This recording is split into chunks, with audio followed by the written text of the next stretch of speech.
Hello everyone, welcome back to our channel के campus Ambala के YouTube channel पे आप सभी का स्वागत है। आज हम स्टार्ट करेंगे हमारी एनसीईआरटी जो कि क्लास 9th की होगी और ये न्यू एनसीईआरटी रहने वाली है। देखिए, हमारी सीबीएसई ने लेटेस्ट सिलेबस जो अपडेट किया है, पुरानी एनसीईआरटी का कंटेक्स्ट जो था वो हटा दिया है, अब नई एनसीईआरटी लेके आए हैं। तो हमारे चैनल पे आपको नई एनसीईआरटी की detailed explanation, previous year questions, सारी चीज़ें आपको मिलेंगी। ठीक है, प्रीवियस ईयर क्वेश्चंस कैसे कि कुछ चैप्टर जो है इस न्यू एनसीईआरटी में वो पुरानी एनसीईआरटी से डायरेक्ट उठाए गए हैं, तो उसके बारे में भी हम चर्चा करेंगे। तो बिना किसी देरी को हम चैप्टर 1 स्टार्ट करते हैं। ठीक है, ये आपकी बुक है जो नई बुक आई है और ये चैप्टर नंबर 1 है न्यू एनसीईआरटी का, जिसका नाम क्या है, अंडरस्टैंडिंग सोशल साइंस।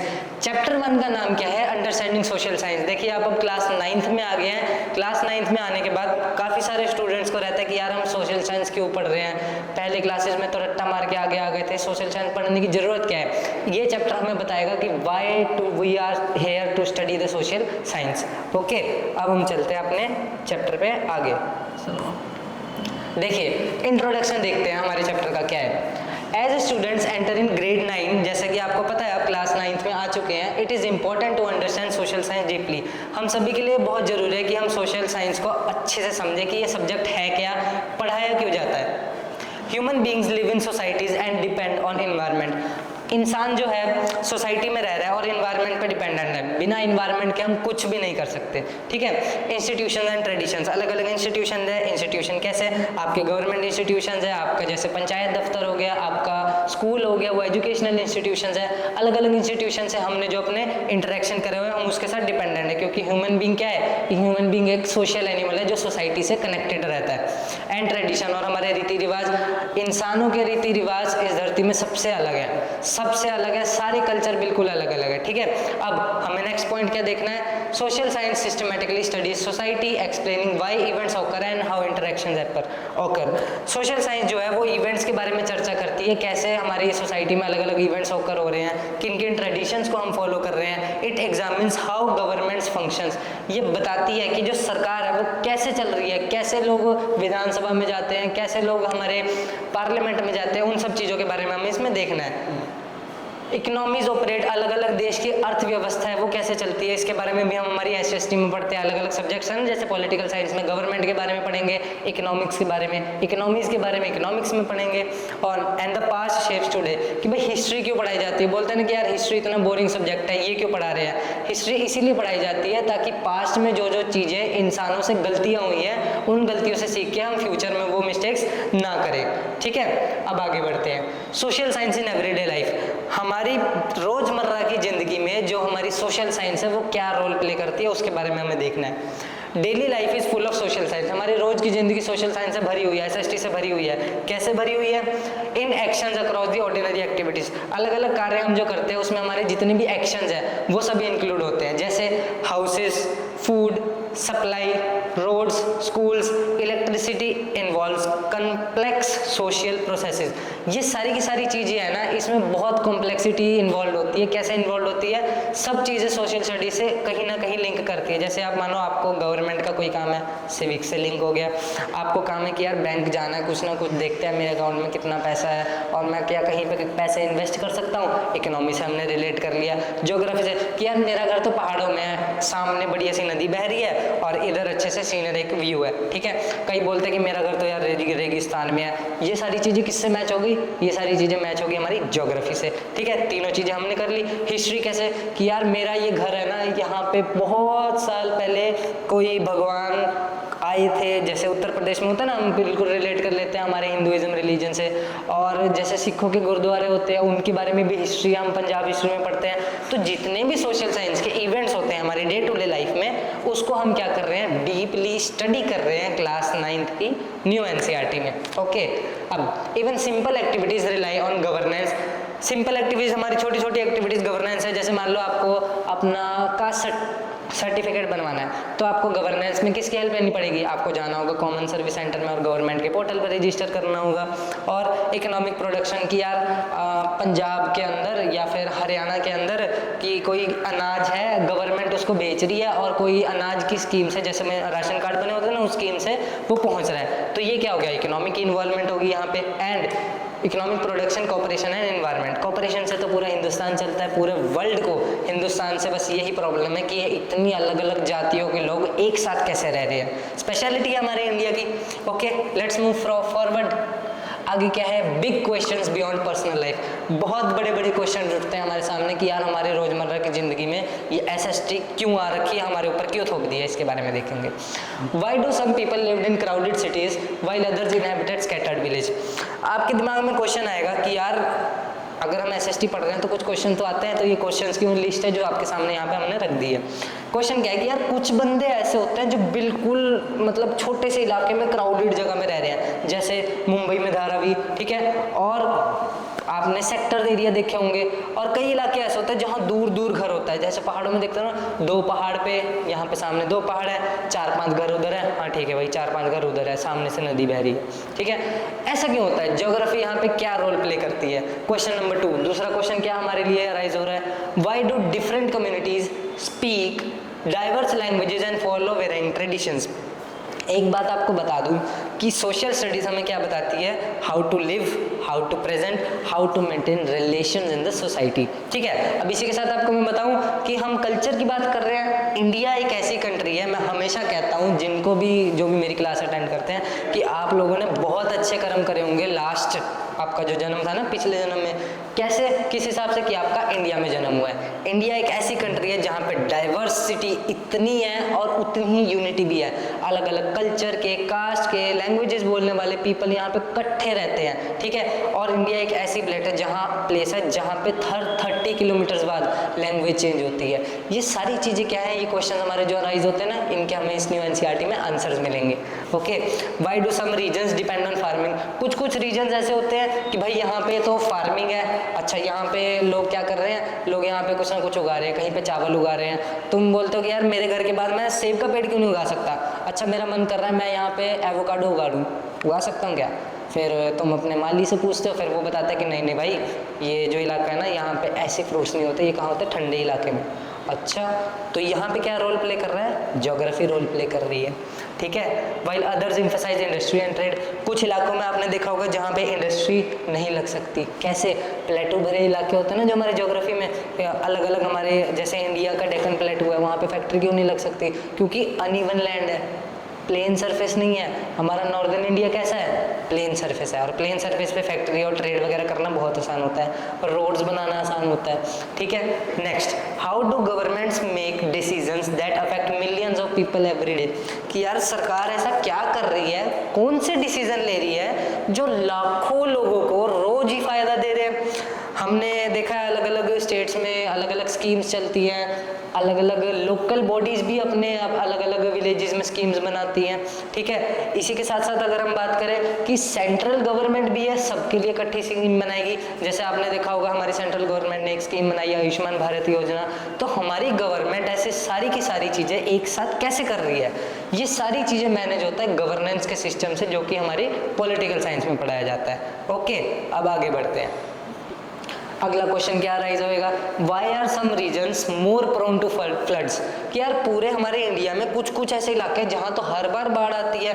मेरे पास एक, मैं पहले पढ़ा रहा था किसी बच्चे को, उनका एक क्वेश्चन आया था कि सर जो बाढ़ आती है इधर हमारे हिमाचल प्रदेश में, इन सब में, यहाँ पे इतना सारा पानी होता है, वेस्ट हो जाता है, और जैसे अभी हमारे नॉर्थ ईस्टर्न इलाके में भी आई हुई है, असम में, तो एक काम करते हैं, वहाँ से पाइप डाल लेते हैं राजस्थान तक। राजस्थान में तो पानी होता ही नहीं है, तो वहाँ के लोगों को पानी का फायदा हो जाएगा।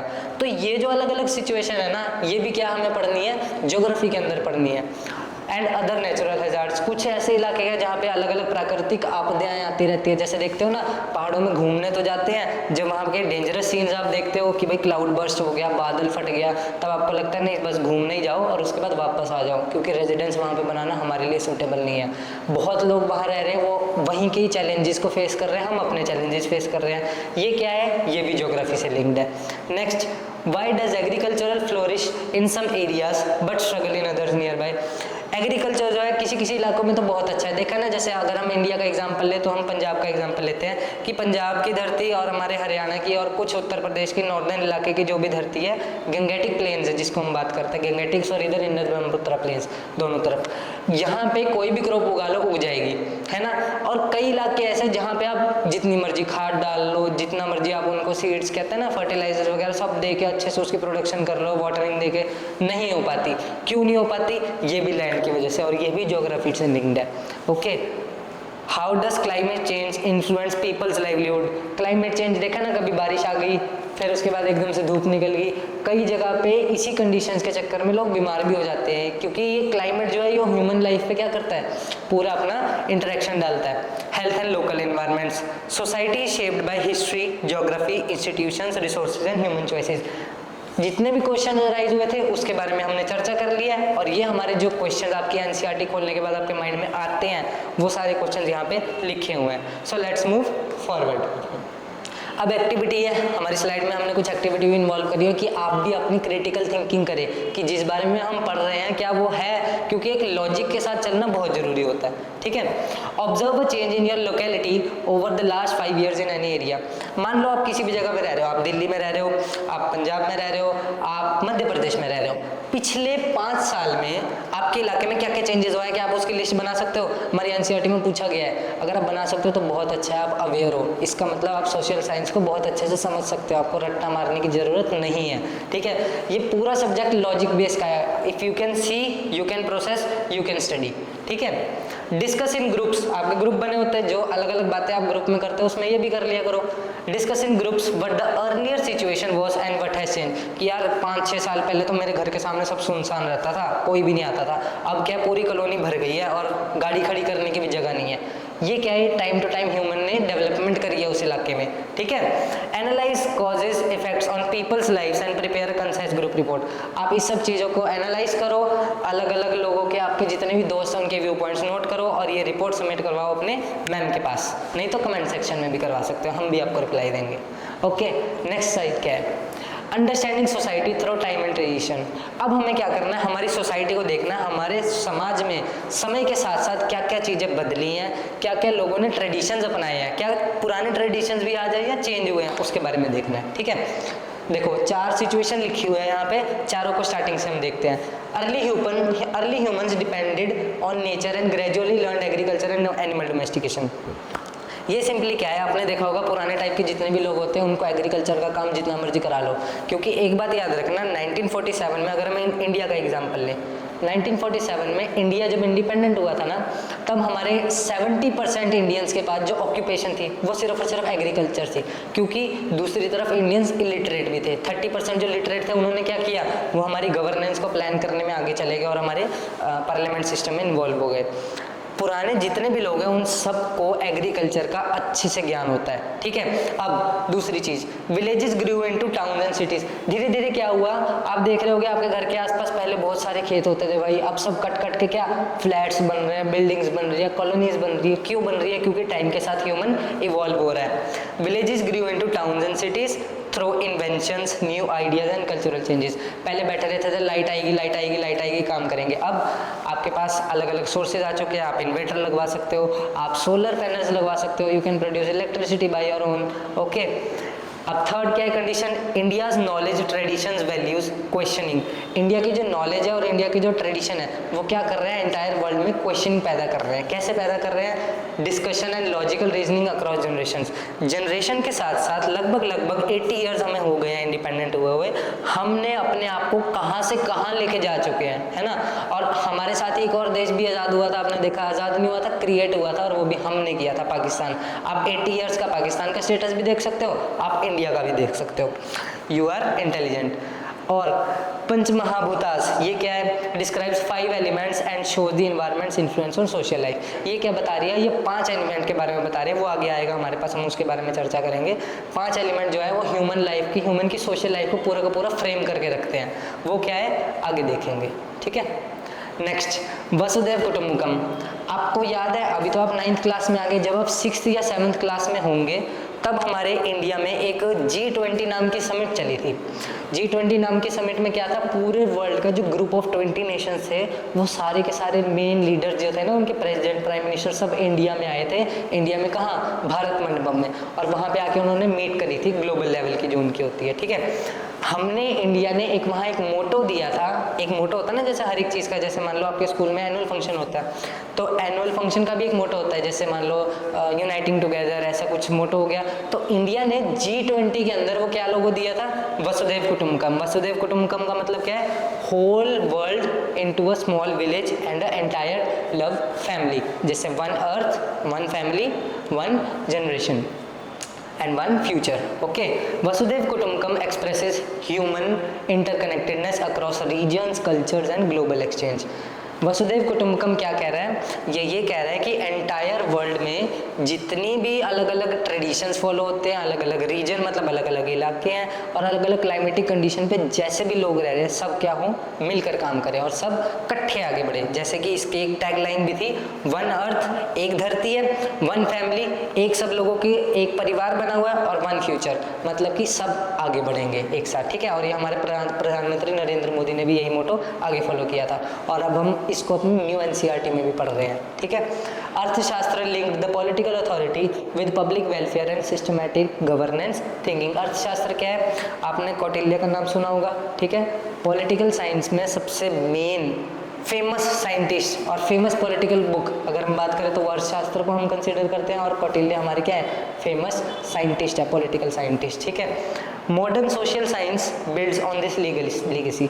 मॉडर्न सोशल साइंस जो है ना, मॉडर्न मतलब जो अभी आपके सामने चल रही है, आप देख रहे हो, आप स्टडी भी कर रहे हो। ये जो बुक आप स्टडी कर रहे हो ना, ये आपके सामने फ्रेम हुई घटनाओं के ऊपर है। जो पुरानी NCERT है, ओल्ड NCERT, उनको हम कंसिडर कर सकते हैं किस लिए, जब आप किसी बड़े कॉम्पिटिशन लेवल की तैयारी करोगे, UPSC की, PCS की या कोई SSC वगैरह की, उसमें आपको वो भी पढ़नी होगी। ऐसा नहीं है कि उसका कंटेंट छोड़ना है, इसमें आपको अपडेटेड कंटेंट दिखेगा as class 9 student can deal, मतलब उसको रट्टा मारने की जरूरत नहीं है। और आप हमारे कंटेंट से पढ़ोगे तो वैसे ही नहीं पड़ेगी, साथ के साथ क्लास में याद हो जाएगा, ठीक है। Social scientist observe lives. Social scientist क्या करते हैं, ऐसे ही बैठे रहते हैं ना, सामने बैठते हैं और देखते हैं क्या चल रहा है, कुछ नहीं चल रहा है, आराम से कॉफी पीते हैं, नहीं।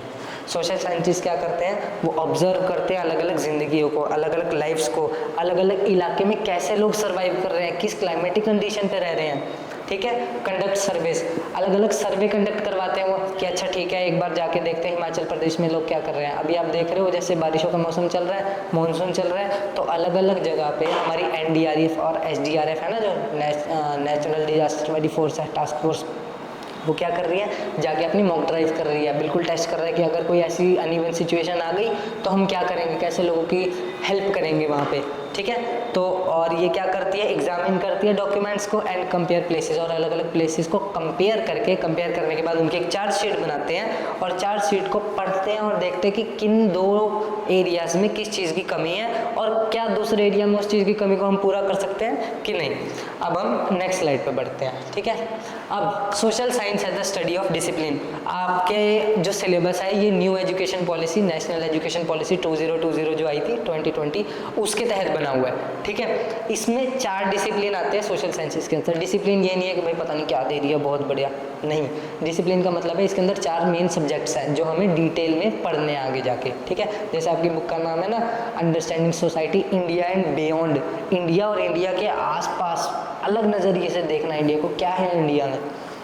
Human society is complex and can not be explain fully by one discipline alone. अगर हम बात करें ह्यूमन सोसाइटी की, कि जो ह्यूमन बीइंग है ना, वो अपनी सोसाइटी में रह रहा है, अलग अलग देश में रह रहा है, अलग अलग कल्चर फॉलो कर रहा है, अलग अलग पहरावा है उनका, अलग अलग लैंग्वेजेस हैं, उन सबको एक सब्जेक्ट में डाल के पढ़ लो। ये एक बुक बना दी है, इसमें ह्यूमन बींग्स के सारे हमें चीज़ें पढ़नी है, नहीं हो सकता, इट इज़ नॉट पॉसिबल, क्योंकि ह्यूमन बींग की डाइवर्सिटी भी उतनी ज़्यादा है। Next, social science is a group of related discipline studying different aspects of human life. Social science क्या है, वो एक रिलेटिव ग्रुप है जिसमें हम ह्यूमन बींग्स के डिफरेंट एस्पेक्ट को क्या कर सकते हैं, स्टडी कर सकते हैं, और सबको इंडिविजुअली स्टडी करना बेस्ट वे है। कंसाइज कर लोगे आप, फिर उसका कोई फायदा नहीं, आप डिटेल में नहीं जा पाओगे, ठीक है। नेक्स्ट चीज, others field like sociology, philosophy, anthropology and psychology explain the wider discipline family. बाकी सब फील करते हैं कि यार मतलब अलग अलग सब्जेक्ट्स की भाई इन सब्जेक्ट्स में पढ़ के हम ह्यूमन बीइंग की जितनी भी इंटरेक्शन है उसको अच्छे से पढ़ सकते हैं, लेकिन अगर आपको कंप्लीट ह्यूमन बीइंग की, ह्यूमन सोसाइटी की नॉलेज लेनी है then you have to come for social science. Okay, अब ग्रेड्स 9th और 10th, क्लास 9th और 10th में आप क्या पढ़ोगे? Social science draws mainly on geography, history, politics and economics. जैसे कि आप क्लास 9th में ये 4 सब्जेक्ट्स पढ़ोगे, अगर आपको इंटरेस्ट आ गया, अगर आपको पता लगे कि मुझे फ्यूचर में ये सब्जेक्ट्स कहीं यूज़ करने हैं, किसी एग्जाम के लिए तैयारी करनी है, मुझे वहाँ पढ़ने हैं, तो आप 11th-12th में जाके ऑटोमेटिकली आर्ट्स ले लोगे, यानी कि ह्यूमैनिटीज़ ले लोगे। और वहाँ पे आपके पास और सब्जेक्ट्स भी ऑप्शनल में लेने का होगा, ये चारों। ठीक है, अब आगे बढ़ते हैं। नेक्स्ट स्लाइड क्या है हमारी?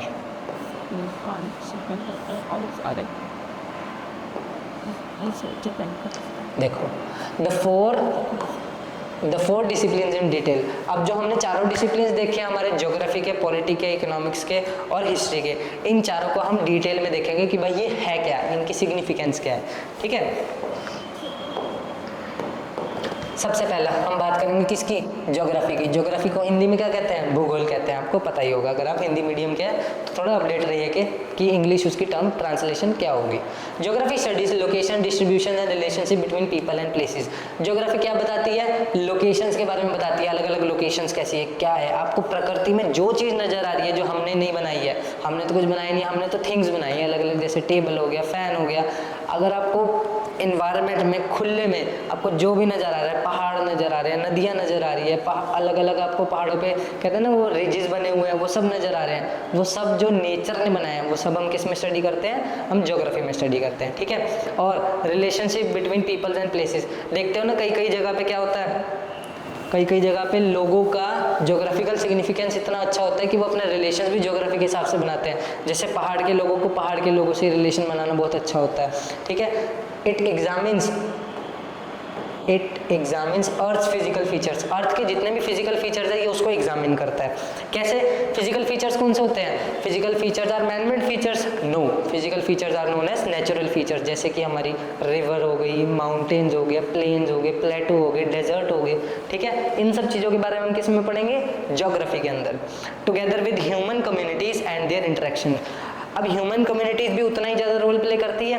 डेजर्ट में भी कई लोग रहते हैं, लोग पहाड़ों में भी रहते हैं। इसका मतलब क्या है? ह्यूमन बीइंग कहीं पे भी रहे नेचर में, वो अपनी इंटरफेरेंस नेचर के साथ 100% करता ही है, और उसकी स्टडी हम ज्योग्राफी में करेंगे। ठीक है, अब geography asked where things are located, why they occur and how places relate. Geography बताती है कि यार ये अलग अलग जगहों पे ये चीज़ें हैं क्यों है, तो ये यहाँ कैसे आई है। आपको इतना तो पता होगा ना, आज इंडिया जहाँ पे, पहले इंडिया यहाँ पे नहीं था, ये पहले गोंडवाना लैंड का पार्ट था, नीचे था, बिल्कुल उठ के ऊपर आया, और जैसे यूरेशियन प्लेट से ऐसे टकराया, टकराने के बाद क्या हुआ, हमारे हिमालयन माउंटेन्स बन गए, और पूरे वर्ल्ड के सबसे यंग माउंटेन्स के अंदर आते हैं। तो ये अर्थ ऐसे मूव करती है, क्यों कर रही है, क्या रोल है, ये सारी चीज़ें हम डिटेल में ज्योग्राफी में पढ़ते हैं। A holistic approach links spatial perspective with temporal change over time.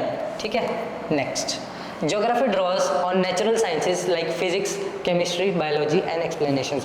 Geography जो है, आप नाम तो सुना है ना अपने सब्जेक्ट का, जैसे सोशल साइंसेज, तो सोशल साइंस का मतलब ये नहीं है कि सिर्फ SST पढ़ लो, सोशल स्टडीज़ नहीं, इसका कंप्लीट लिंक किससे है? साइंस के सब्जेक्ट से है। जैसे अगर आप ज्योग्राफी पढ़ रहे हो और आप आगे जाके ज्योग्राफी में ग्रेजुएशन करोगे और पोस्ट ग्रेजुएशन करोगे ना, तो ज्योग्राफी में आपको क्या मिलेगा? MA ज्योग्राफी भी मिलेगी, और सेकेंड ऑप्शन मिलेगा MSc ज्योग्राफी का, master of science in geography. तो ज्योग्राफी किससे क्लोज लिंक करती है? हमारे साइंस के सब्जेक्ट से, जो कौन कौन से आते हैं? Physics, chemistry and biology. Okay, it explains why India's long coast line historically enabled contact with many regions. ये बताते हैं कि इंडिया की जो लॉन्गेस्ट कोस्ट लाइन है, हमने जो दूसरी तरफ ओल्ड NCERT की सीरीज स्टार्ट की है ना, उसमें मैंने वो अच्छे से बताया है कि ओल्ड हमारा जो इंडिया था उसके जितने भी रिलेशन बने हुए थे इंटरनेशनल लेवल पे, क्या वही रिलेशन आज भी बने हुए हैं? कि मतलब पुराने टाइम में भी लोगों का ट्रेड एक्सचेंज होता था इंडिया के साथ, जैसे अंग्रेज भी थे, वो भी पुराने टाइम में आए थे ना, ब्रिटिशर्स। तो इसी के साथ साथ क्या हम ये भी देखेंगे कि इंडिया की कोस्ट लाइन का दूसरी कंट्री के साथ कैसे रिलेशन करे हैं। इंडिया के स्पाइसेस बाहर जाते थे, बाहर से क्लोथ्स आते थे इंडिया में, जो एक्सचेंज होता था ट्रेड का, ये भी हम ज्योग्राफी में पढ़ेंगे। और टूल्स इंक्लूड मैप्स, ज्योग्राफी के कुछ टूल्स भी होते हैं। ज्योग्राफी ऐसे ही नहीं आप बैठ गए और पढ़ने लग गए, नहीं, ज्योग्राफी के कुछ टूल्स होते हैं और उन टूल्स के बारे में आपको अच्छे से जानकारी होनी चाहिए। जैसे कि मैप्स, देखते हो ना मैप बनाना, जैसे इंडिया का मैप होता है, ग्लोब आपने देखा होगा, आपके स्कूल में रखा होगा, थोड़ी सी धूल धाल लगी रहती है, उस पर साफ नहीं करते, आप कर दिया करो।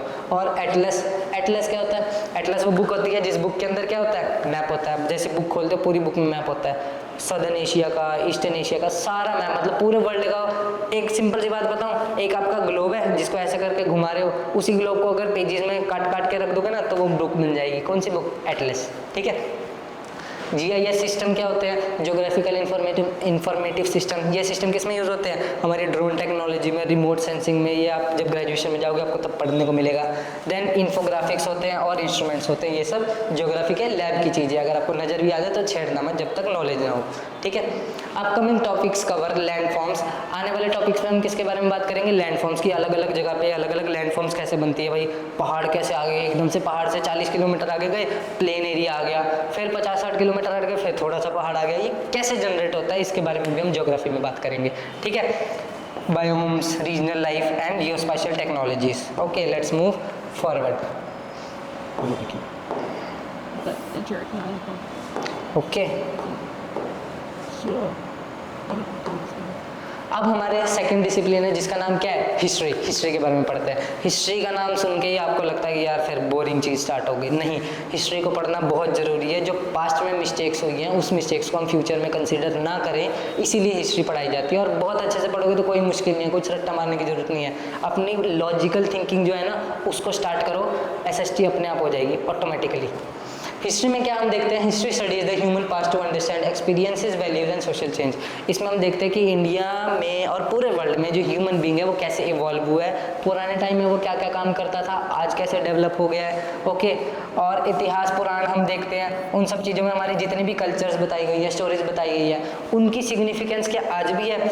आपने देखा होगा कि महाभारत में श्री कृष्ण ने अर्जुन जी को ज्ञान दिया था, उसकी सिग्निफिकेंस आज भी है। क्या वो दोबारा आएंगे बताने? नहीं, उन्होंने एक बार बता दी है, उस प्रिंसिपल्स को हमें फॉलो करना है और अपनी लाइफ में इंप्लीमेंट करना है। तो हिस्ट्री ग्रेट इंपॉर्टेंस रखती है। Different traditions emphasise moral insight and documentary verification in their other methods. हम देखते हैं कि पुराने टाइम में अच्छा ये यहाँ से इतनी ज़मीन थी, ये ज़मीन इंडिया की है, ये ज़मीन पाकिस्तान की है। आपको पता है क्लास 12th में जब आप जाओगे ना तो आपको ये भी पढ़ाया जाएगा एनसीईआरटी में कि जब हमारा बंटवारा हुआ था ना पाकिस्तान के साथ, तो एक एक चेयर, एक एक टेबल तक का रिकॉर्ड रखा था कि जैसे 25 चेयर्स यहाँ की इंडिया में जाएंगी, इस इलाके की 25 चेयर्स पाकिस्तान में जाएगी। एक एक टेबल का भी हिसाब था, सब चीज़ों का हिसाब रखा हुआ था। तो हिस्ट्री में डॉक्यूमेंटेशन बहुत बड़ी सिग्निफिकेंस करता है, ठीक है। Modern historiography and increasingly empirical evidence like genetics, dating and archaeology. Archaeology क्या होता है? पुरानी फाइंडिंग्स देखते हो ना, कभी कुछ ज़मीन से खोदा निकाला, यार ये तो अजीब सा डब्बा है, उसको खोल के देखा कि वो कुछ सोने के छोटे छोटे बिस्किट मिले। हमको नहीं मिलते, आर्कियोलॉजिस्ट होते हैं, उनको अलग अलग जगह के बारे में पता लगता है, उनको मिलते हैं। आप ना घर पे खुदाई करने लग जाना, फिर आपको फिर डांट पड़ेगी, ठीक है। अब लेट्स मूव फॉरवर्ड। आगे हिस्ट्री में थोड़ा डिटेल में लिटरेरी सोर्सेज। ये क्या है भाई? लिटरेरी सोर्सेज में क्या होते हैं? पुराने डॉक्यूमेंट्स। ट्रेवलॉजीज, ट्रेवलॉग्स क्या होता है? ट्रेवलॉग्स वो होता है जैसे मान लो मेरा मन किया, मैं पुराने टाइम में जी रहा हूँ, मैं जी रहा हूँ 1901 में, ठीक है। मेरा मन किया मैं इंडिया से चाइना जाऊँगा, जैसे पुराने टाइम में फाइयान आया था ना चाइना से इंडिया, तो मेरा मन किया कि मैं चाइना जाऊँगा और जाते जाते नेपाल, उत्तर प्रदेश जाऊँगा, उत्तर प्रदेश से नेपाल, फिर चाइना में एंटर कर जाऊँगा, तिब्बत वाले रीजन में। पूरे रास्ते में कोई लोग मिले, कोई मतलब जितने भी इंसिडेंट मेरे होंगे मैं उसको सबको नोटबुक में लिखता जाऊंगा ना, तो मेरा ट्रैवलॉग तैयार हो जाएगा, ठीक है। दूसरा क्या है? मेमोयर्स। मेमोयर्स किस में होता है? मेमोयर्स मेरी खुद की लाइफ होती है। जैसे एक होती है ना ऑटोबायोग्राफी, ऑटोबायोग्राफी में सब हम कवर कर देते हैं। मेमोयर्स में हम कुछ कुछ लाइफ के पर्टिकुलर अपने साथ हुए हुए मूवमेंट्स कवर करते हैं, तो उसको मेमोयर्स कहते हैं। जिनोलॉजीज क्या होती है? ये वो होता है एंसेस्टर्स के बारे में पता है आपको? जैसे बोलते हैं ना ये पीढ़ी चलती आ रही है भाई, इन गली में तो उन्हीं लोगों की पीढ़ी रहती है पर्टिकुलर कास्ट की, इसको जिनोलॉजीज बोलते हैं हम। इसका मतलब क्या है? हम एंसेस्टर्स की स्टडी करते हैं पूरी की, पुराने टाइम से लेके आज तक कैसे चल रहा है। फोकलोर मतलब यहाँ पे कैसा डांस, कैसा म्यूजिक, कैसा वहाँ पे जो कल्चर है वो फॉलो होता है। And revenue documents. Revenue documents मतलब रेवेन्यू डॉक्यूमेंट सिंपली है आपके घर के कागजात हो गए, ठीक है। वो सारी की सारी चीज़ें, उनके पैसों का लेन देन कितना है, वो सब इसमें कवर्ड होता है, और ये हिस्ट्री ही है जो रिकॉर्ड को मेंटेन करके रखती है, ओके। अब archaeological sources are monuments, excavated sites, artefacts, cultures and ancient paintings. ठीक है, epigraphic sources consist of inscription stone. Epigraphy पता है आपको एपिग्राफी क्या होती है? एपिग्राफी सिंपली होती है कि स्टडी ऑफ इंस्क्रिप्शन। इंस्क्रिप्शन मतलब जैसे मान लो यहाँ पे कोई दीवार है, दीवार पे कुरेद के आपका नाम लिख दिया तो वो क्या बन गई? इंस्क्रिप्शन बन गई। आप पुराने मंदिरों में जाते हो ना, आपको वहाँ पे नजर आता है कि दीवार में बिल्कुल चिन्हवा रखा है कि इस मंदिर में पंखे इस नाम के आदमी ने लगवाए हैं, वाह बड़े अच्छे से लिखा हुआ है, तो वो क्या कहलाता है? इंस्क्रिप्शन। जब हम स्टोन के ऊपर कुछ लिखते हैं। न्यूमिस्मेटिक्स क्या होती है? न्यूमिस्मेटिक्स होती है स्टडी ऑफ कॉइन्स, पुराने सिक्के। आप इंटरनेट पे देखते हो कि भाई पुराना सिक्का ले आओ और हम आपको इतने करोड़ दे देंगे, वो सारी स्टडी किसकी होती है? न्यूमिस्मेटिक्स की होती है। Okay, let's move forward.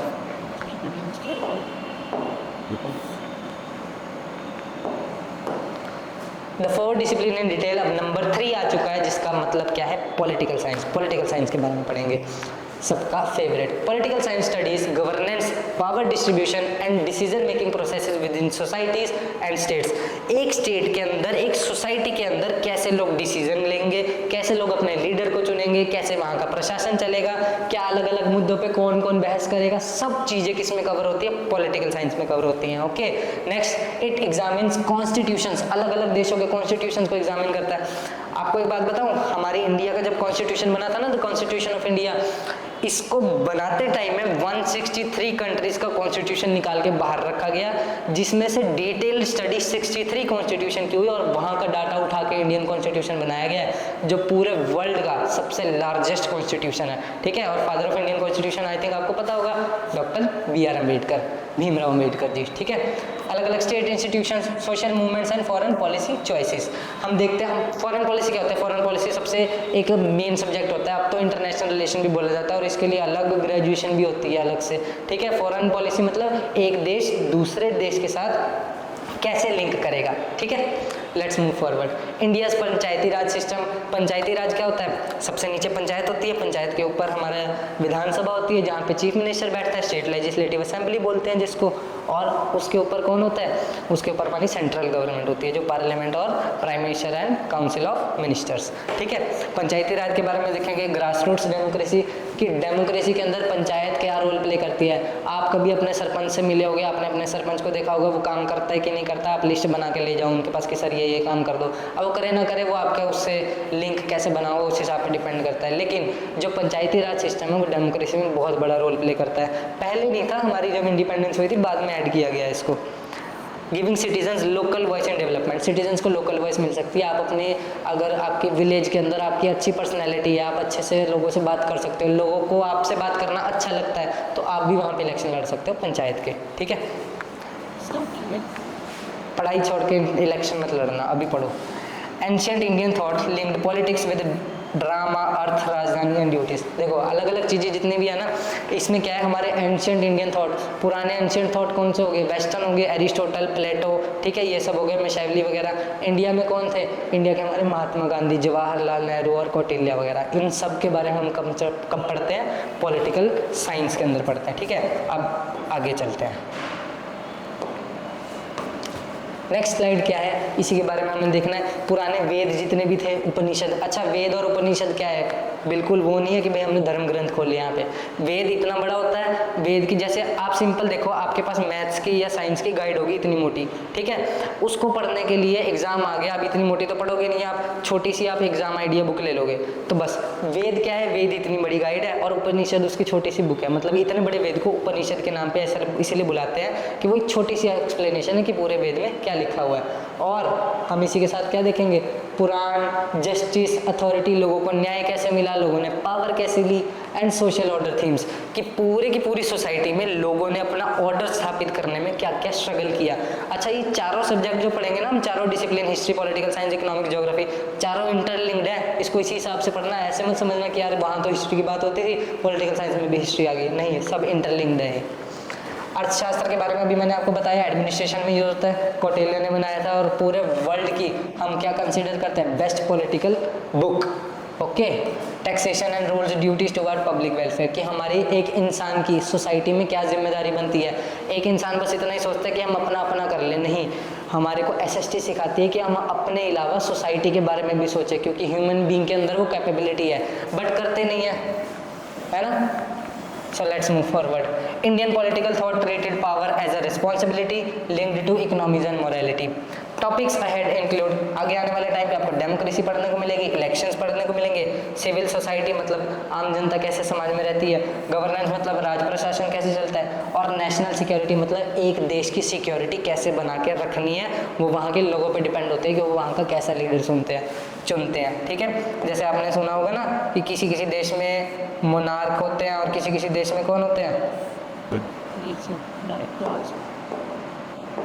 किसी किसी देश में मोनार्क होता है और किसी किसी देश में अलग अलग रूलर बैठे होते हैं। उन सब चीज़ों को भी वहाँ की जनता ही डिसाइड करती है। अब चारों डिसिप्लिन में से सिर्फ चौथा और लास्ट डिसिप्लिन हमें पढ़ना है, इसके बाद बस चैप्टर खत्म होने वाला है थोड़ी देर में। ठीक है, अब हम बात करेंगे किसके बारे में, इकोनॉमिक्स के बारे में। इकोनॉमिक्स का क्या रोल प्ले होता है हमारी लाइफ में। देखो, economics studies how societies use limited resources to meet diverse human needs. Economics हमें बताती है कि एक सोसाइटी लिमिटेड रिसोर्सेज के अंदर कैसे अपनी लाइफस्टाइल को फॉलो करती है, कैसे अपने आप को बदल लेती है। आपने इकोनॉमी देखा होगा, इंडिया की कौन से टाइप की इकोनॉमी है, मिक्स्ड इकोनॉमी। अमेरिका की, यूएसए की कैसी है, कैपिटलिस्ट इकोनॉमी। रशिया की कैसी है, सोशलिस्ट। हमने दोनों चीज़ों को क्या कर दिया, हमने दोनों चीज़ों को मिक्स कर दिया और इसको क्या बना दिया, मिक्स्ड इकोनॉमी में बना दिया। ठीक है, अब इसी के साथ साथ हम क्या देखेंगे, अलग अलग देश ने अपनी अपनी इकोनॉमीज बनाई हुई है। अफ्रीका की इकोनॉमी तो पहले भी वही थी, आज भी वही है। अफ्रीकन कंट्रीज में सिर्फ साउथ अफ्रीका जो है वही सिर्फ और सिर्फ डेवलप हो रहा है, बाकी सारी चीज़ें वैसे ही हैं। तो ये सब चीज़ें हम कहाँ पढ़ते हैं, हम पढ़ते हैं इकोनॉमिक्स में। It influences everyday life through food, clothing, job, services and markets. पैसों का लेन देन आपकी इन सभी एक्टिविटीज़ को क्या करता है, प्रभावित करता है। Decision makers include consumers. Consumer मतलब जब आप कंज्यूम करते हो, आप बाजार गए, आप कुछ खरीद के ले आए, तो इसका मतलब आपने वो रिसोर्स को क्या किया, कंज्यूम किया। परचेज किया। प्रोड्यूसर्स, अगर आप बना रहे हो, आपके घर में मान लो आपके खेत है, आपने राइस उगाया हुआ है, तो आप प्रोड्यूस कर रहे हो, आपने कॉर्न उगाया हुआ है, आप प्रोड्यूस कर रहे हो, फार्मर्स करते हैं ना, तो वो प्रोड्यूसर्स में आते हैं। और डिसाइडिंग प्रोडक्शन एंड गवर्नमेंट्स, और यही चीज़ें क्या करती है, वहाँ की गवर्नमेंट्स को डिसाइड करती है। जैसे कि आपने देखा होगा ना कि अलग अलग क्रॉप्स के ऊपर अलग अलग हमें अगर वो पेमेंट नहीं मिल रही है तो किसान क्या करते हैं, उस गवर्नमेंट को चेंज कर देते हैं। तो ये क्या है, हमारा क्लोज लिंक्ड है किससे, इकोनॉमिक्स से। Economics is about markets and numbers as well as wellbeing and equity. सारी मार्केट कैसे चलती है, वो सारी की सारी चीज़ें किस पे डिपेंड करती है, वहाँ की गवर्नेंस पे भी, एडमिनिस्ट्रेशन पे भी, और वहाँ की इकोनॉमिक्स पे भी। ठीक है, अब हम आगे देखते हैं क्या है इसमें। For centuries, India was a leading economy and a global center of trade. बहुत समय पहले से इंडिया बहुत सदियों से क्या हो रहा है, ग्लोबल लेवल पे बहुत राइजिंग इकोनॉमी के अंदर आ रहा है। आज के टाइम पे आप इंटरनेट पे देखोगे तो वर्ल्ड की फास्टेस्ट ग्रोइंग इकोनॉमी में इंडिया आता है।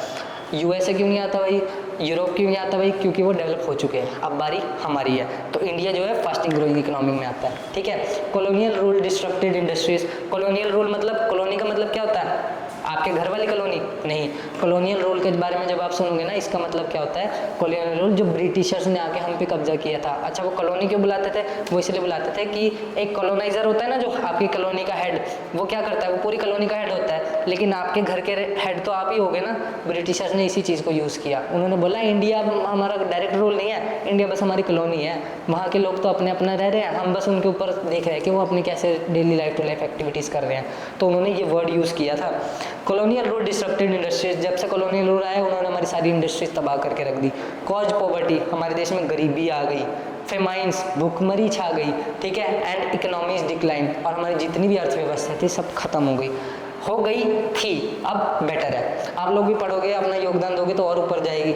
After independence India rebuild through infrastructure. जैसे इंडिपेंडेंस हुई, हमारे देश को आज़ादी मिली, हमने सारी चीज़ें रीबिल्ड करी, अपने खुद के देश में इकोनॉमी स्थापित करना हमने खुद ही से ही किया, किसी देश ने हेल्प नहीं करी थी। हमारे देश में जब भुखमरी छाई थी ना, आज़ादी के बाद अनाज की कमी पड़ गई थी, हमने यूएसए मांगा था, उसने चूहे को जो अनाज खिलाते हैं ना, उन्होंने वो हमें भेजा था। और हमारे यहाँ के लोग क्या करते हैं, माइग्रेट, चलो डायरेक्टली कनाडा। तो जो इंटरनेशनल लेवल पे जो हमारी जितनी भी चीज़ें चलती हैं, वो सिर्फ और सिर्फ पब्लिक इंटरेस्ट पे और कंट्री के सेल्फ इंटरेस्ट पे चलती है। हमें क्या करना है, हमारी कंट्री के लिए सेल्फ इंटरेस्ट मोस्ट प्रायोरिटी रहना चाहिए। ठीक है, Remaining challenges include raising economics and ensuring growth benefits and to reach everyone. Economics हमें इसी के साथ साथ क्या बताती है कि हम अपनी इकोनॉमी को बढ़ाते के साथ साथ पूरे के पूरे वर्ल्ड में सबसे कंपेयर करके आगे बढ़े। ठीक है, अब नेक्स्ट स्लाइड हमारी क्या है, हमने चारों डिसिप्लिन के बारे में पढ़ लिया। Why should we study social science, यार ये सोशल साइंस का सब्जेक्ट जो है ये क्यों पढ़े, हमें नहीं पढ़ना, क्यों नहीं पढ़ना, ये सामने लाइंस लिखी है, ये आपको बताएंगी कि ये सोशल साइंस का सब्जेक्ट क्यों पढ़ना चाहिए। और पढ़ना तो पड़ेगा, क्लास 9 में आपके पास ऑप्शन थोड़ी है कि मैम को कहता मैम ये सब्जेक्ट हटा दो, हमें नहीं पढ़ना, तो उसके कुछ रीजंस है क्यों पढ़ना है, उसके बारे में देखते हैं। ठीक है, for centuries India was a leading economy, दूसरी स्लाइड खुलेगी, ये रही, अब देखते हैं। Social science helps us understand systems like houses, roads, schools and markets. Social science हमें क्या बताती है कि हमारे आसपास के हाउसेज, स्कूल्स, रोड्स, ये सब कैसे बने हुए हैं, क्या पहले थे और आज क्या है, उसके बारे में बताती है। इट एक्सप्लेन्स वाई डाइवर्सिटी है, डाइवर्सिटी का मतलब पता है, पुरानी जो ओल्ड एनसीईआरटी है ना आपकी क्लास 6 की ओल्ड एनसीईआरटी का चैप्टर नंबर 1 है डाइवर्सिटी। इसका मतलब क्या होता है, विविधता, अलग अलग तरह के लोग जब एक साथ रहते हैं उसको डाइवर्सिटी बोलते हैं। ठीक है, यूनिटी इन डाइवर्सिटी बोलते हैं। It explains why diversity exists through geographical, historical, cultural and economic factors. Understanding governance in democracy enables citizens to participate responsibly in civic life. एक डेमोक्रेसी के अंदर अगर आपको अच्छे से अपनी कंट्री की जितनी भी सिविक्स एबिलिटीज़ है, अलग अलग जितनी भी एक्टिविटीज़ हो रही है पॉलिटिकल साइंस से रिलेटेड, जैसे इलेक्शन आ गए है ना, वोटिंग सिस्टम चल रहा है, वोटर कार्ड बनवाना है, आपका कोई बिल पास हो रहा है, ये सारी की सारी चीज़ें आपको पता होनी चाहिए, न्यूज़ में भी चलती है, करंट अफेयर्स में भी चलती है। अगर आप इस सब्जेक्ट को अच्छे से पढ़ोगे आप अपडेटेड रहोगे, आपको नॉलेज आएगी, आप लॉजिकल थिंकिंग करोगे इसके बारे में। ठीक है, social science build the habit of questioning. Social science पढ़ने के बाद ना आपको एक हैबिट हो जाएगी क्वेश्चन करने की, यार ये क्यों है, वोट डालने जा रहे हो आप क्यों जा रहे हो, ये छोटा वाला बच्चा क्यों नहीं जा रहा, इसकी एज तो 16 ईयर्स है, उसकी एज 18 ईयर्स प्लस है तो वो जा रहा है। अच्छा, पार्लियामेंट में बिल पास होता है, कैसे पास होता है, क्या बिल बनाते हैं, वो क्या शॉपिंग मॉल जैसा बिल होता है, पता नहीं क्या होता है। ये सारी की सारी जितनी भी क्वेश्चन उठते हैं ना, ये सोशल साइंस पढ़ने के बाद उठते हैं, तो इनका आंसर भी इसी में मिलता है, ऐसा नहीं सिर्फ क्वेश्चन ही उठते हैं। Analysing shared societal and challenges, और अलग अलग चैलेंजेस जितने भी हमारी सोसाइटी में चलते हैं उसके बारे में हम इस सब्जेक्ट में पढ़ते हैं। Okay, let's move forward. It connects past, present and future. Social science क्या करती है, पास्ट को, प्रेजेंट को और फ्यूचर को, तीनों को कोलैप्स कर देती है और तीनों को कनेक्ट करके हमें क्या बताती है, to help make wiser decisions for tomorrow, ताकि हम पास्ट को भी देखें, प्रेजेंट को भी देखें और फ्यूचर को भी देखें, और कल के लिए, आने वाले कल के लिए जो डिसीजन है वो बहुत अच्छे तैयार करें। ऐसा ना हो हमने पुराने टाइम पे बहुत ख़राब रिलेशन पाकिस्तान से बना दिए, हमने स्टडी भी किया, लेकिन आज हम फूल लेके बैठे हैं कि भाई आओ और हमारे साथ, हमने बॉर्डर खोल दिए, वो तो सब आके यहाँ पे टेररिस्ट ये सब खराबी कर देंगे। तो ये हमें क्या बताता है, लॉजिकल क्रॉस थिंकिंग के बारे में सोचने को बताती है सोशल साइंस। ठीक है, studying social science prepare students to be informed. Social science पढ़ने के बाद आपको ये चीज़ पता लगेगी कि स्टूडेंट्स जो है वो इन्फॉर्म्ड रहने चाहिए, थॉटफुल, आपके थॉट्स प्रोसेस अच्छी हो, एंड रिस्पॉन्सिबल सिटीजन। आप कुछ भी करो, आप कोई भी चीज़ लाइफ में कंसिडर करो, आप बिजनेस करो, आप ऑफिसर बनो, बट एक रिस्पॉन्सिबल सिटीजन होना एक कंट्री के लिए ये आपकी प्रायोरिटी रहनी चाहिए। ये चीज़ कौन सिखाती है, सोशल साइंस सिखाती है। Okay, so let's move forward. The future of social science. अब इस सब्जेक्ट को पढ़ने के बाद इसका सोशल साइंस का फ्यूचर जो है वो क्या है, इसके बारे में देखते हैं। Rapid social changes increase social science relevance for understanding complex problems. जितने भी हमारी सोसाइटी में अलग अलग कॉम्प्लेक्स प्रॉब्लम्स चल रही है ना, उस चेंजेस को सॉल्व करने के लिए सोशल साइंस का सब्जेक्ट जो है वो पढ़ाया जाता है। Essential skills include careful observation, questioning, evidence examination and recognition connections. इसकी जितनी भी स्किल्स हैं वो हमें सोसाइटी में अलग अलग चीज़ें जितनी भी हो रही है उसको सोचने के बारे में बताती है। ठीक है, social science will help address climate change. ये बताती है कि क्लाइमेट चेंज कैसे होता है, सस्टेनेबल डेवलपमेंट, आने वाले टाइम में हमें डेवलपमेंट कैसे करनी है, अपने सारे रिसोर्सेज को अभी ख़त्म नहीं करना है, फ्यूचर के लिए कैसे रखना है। ठीक है, और and social harmony challenges. It prepares students to be informed citizens who shape society while respecting traditions. Social science हमें बताती है कि आप अपने ट्रेडिशन की रिस्पेक्ट करते हुए सोसाइटी में कैसे चेंज ला सकते हो। और क्योंकि स्टूडेंट्स जो हैं, जो आप लोग हो, आप अभी पढ़ रहे हो, आने वाले टाइम में कंट्री का फ्यूचर भी तो आप ही हो, तो आपके लिए ये चीज़ प्रायोरिटी पे रहनी चाहिए। ठीक है, लेट्स मूव फॉरवर्ड। ठीक है, secondary stage of social science. Social science का सेकेंडरी स्टेज क्या है, जो कि अब आप पढ़ रहे हैं क्लास 9th और क्लास 10th में, आप जिसके बारे में चर्चा करेंगे। 2 year journey, grades 9th and 10th। 9th और 10th के जो 2 साल हैं, इन 2 साल में हम क्या क्या चीज़ों के बारे में देखेंगे। Social science is a window into the world, not merely a school subject. Social science एक ऐसी खिड़की है जो जिस खिड़की से बाहर देखने में आपको पूरा संसार नजर आता है, आपको समझ लगती है कि अच्छा संसार में क्या चीज़ चल रही है, क्यों चल रही है और कैसे चल रही है। इसके बारे में हम क्लास 9th और 10th में देखोगे, ठीक है। Number 2, students will study how historical events shape the modern world in societies. Students देखेंगे कि हिस्टोरिकल इवेंट से जो हम लोग हैं वो कैसे पूरी सोसाइटी को शेप कर रहे हैं। They will learn how geography influences human life and economic activities regionally. आप लोग पढ़ोगे कि कैसे इकोनॉमिकल एक्टिविटी जितनी भी है वो अलग अलग जगह की लाइफ को जो है प्रभावित करती है, ठीक है। They will examine how political systems and democratic institutions functions in practice. आप लोग पढ़ोगे इससे कि अलग अलग जगह पे पॉलिटिकल और डेमोक्रेटिक इंस्टीट्यूशन जितने भी है कैसे प्रैक्टिस करते हैं, ठीक है। Students will study how economics organise production, distribution and overall development. कैसे ऑर्गेनाइज, वही बात दोबारा से आ गई कि कैसे इकोनॉमिक्स चलेगी किसी देश की, ठीक है। Contemporary challenges include contemporary. अच्छा, कंटेम्प्रेरी वर्ल्ड क्या होता है? कंटेम्प्रेरी वर्ल्ड वो है जो मॉडर्न इंडिया के बाद से अब तक का है, यानी कि 1947 से लेके जैसे ही हमारे वर्ल्ड में कंट्रीज डेवलप्ड होने लग गई, 1947 टू 1990 या 2000, ये इस वर्ल्ड को हम कंटेम्प्रेरी वर्ल्ड बोलते हैं, कंफ्यूज मत होना, ठीक है। तो कंटेम्प्रेरी वर्ल्ड में कैसे कैसे चैलेंजेस है और आज हम उन चैलेंजेस को कैसे डील कर रहे हैं। ग्रेड 9 की जो टेक्स्ट बुक है वो क्या हमें बताती है? वो बैलेंस बताती है चारों सब्जेक्ट्स में, पॉलिटिकल साइंस, हिस्ट्री, ज्योग्राफी और इकोनॉमिक्स में। मतलब आप सबके 2-2 चैप्टर पढ़ोगे, सीधी सी बात है। Final take away, social science teaches understanding people, places, power and imagining better future. Social science बताती है कि आप अलग अलग चीज़ों को पढ़ने के बाद अपने फ्यूचर को बेटरली कैसे इमेजिन कर सकते हो। Okay, thank you everyone, your chapter is completed. Chapter 1 जो है न्यू एनसीईआरटी का वो हमने ख़त्म कर दिया है। हमारे इस चैनल पे आपको सारी एनसीईआरटी की सीरीज मिल जाएगी। क्लास 9th की जो न्यू एनसीईआरटी है, ओल्ड एनसीईआरटी, वो भी आपको मिल जाएगी। अब क्या है, ये नोट्स जो है ये की पॉइंट्स है। आपका जो चैप्टर वो 25 से 30 पेजेस का है, एक एक डीप लाइन पढ़ने की जरूरत नहीं है। जो मेन कंटेक्स्ट था और जो एक्सप्लेनेशन थी चैप्टर 1 में से वो आपको यहाँ पे हमने समझा दी है। चैप्टर 1 से एग्जाम में कोई डायरेक्ट क्वेश्चन नहीं आएगा। क्वेश्चन कहाँ से आएगा? 4 डिसिप्लिन के बारे में बताओ, चारों डिसिप्लिन की इंपॉर्टेंस बताओ, वो यहाँ पे था। डायरेक्टली अपने नोट्स बना लेना इसी पीडीएफ से बैक करके वीडियो को, ठीक है। तो थैंक्स फॉर वॉचिंग। अपने दोस्तों को भी शेयर करना, लाइक करना, कैसा लगा चैप्टर कमेंट में हमें बताना। थैंक यू सो मच, जय हिंद।